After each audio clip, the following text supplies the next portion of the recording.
And Andres, we have regular weekly meetings that we call Team Rumbles, where it's an opportunity for everyone to offer criticism to each other and to talk about some of the frustrations on a day-to-day basis. Now, you mentioned last time we spoke that I think I'm going to use your exact words here. You said, "I hate ballast systems." Did I get your voice pretty good there? Yeah. Why Sometimes is we get. that? Why do you Look, why do you hate ballast systems? it's not so much as hate. It's not. It may have not been the right expression to it. It was a long Uh, day that day.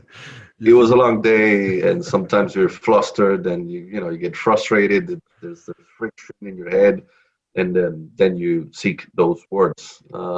But look, it's not hate. It's with ballasts. There's quite a bit more actually. I would classify ballast systems as another type of roof mount installations. Why? There's a lot of limitations to using a ballast system. To start with, you cannot install beyond 20 meters and up, so it's limited to 20 meters from ground level. Why is that? Because the way that a ballast system work is a counteraction on the wind force, on the uplift. You have to imagine that I'll use this as an example.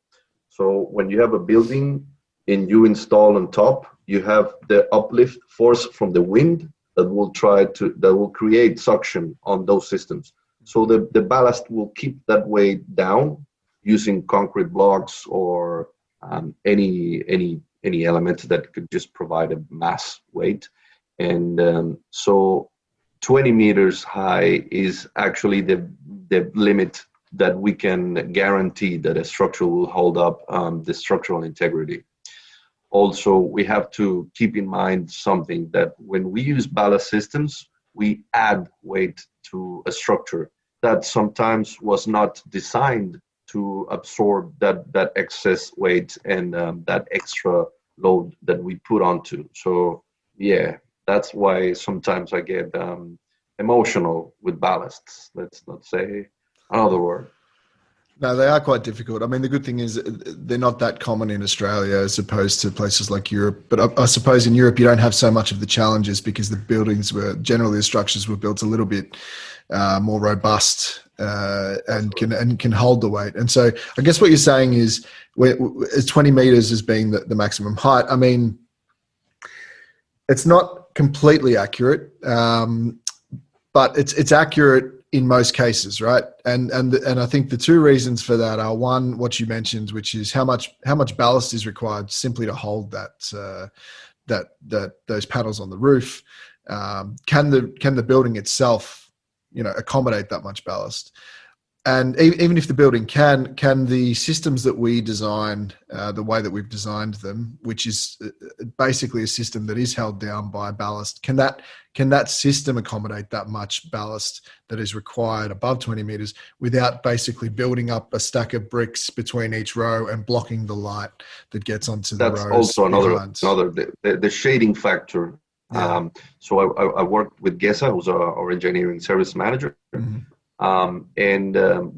That was last year, we figured out a way that using up to 95 kilograms per tray, that would be around the limit. So beyond this point, you would create shading onto the next row. So it's basically another restriction. Okay, and so the system that we generally provide for ballast systems is the solar-based system, right? It's a solar-based system, which is a very efficient design. I have no complaints about the solar system itself. Mm-hmm. It is more with the structural part.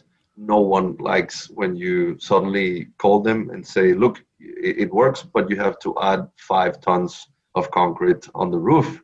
So they naturally get very emotional. Yeah. Sure. And it's a part of that you try to make the customer understand, look, if you have a situation where you cannot penetrate the roof slab and you need to put counterweight on it, this will eventually, you will have an excess load, because all the ballast will add up, and in total you would, for a system, just to give a reference size, for a 30 kilowatt system, you could be easily installing 2 tons of concrete to hold down the system using solar base.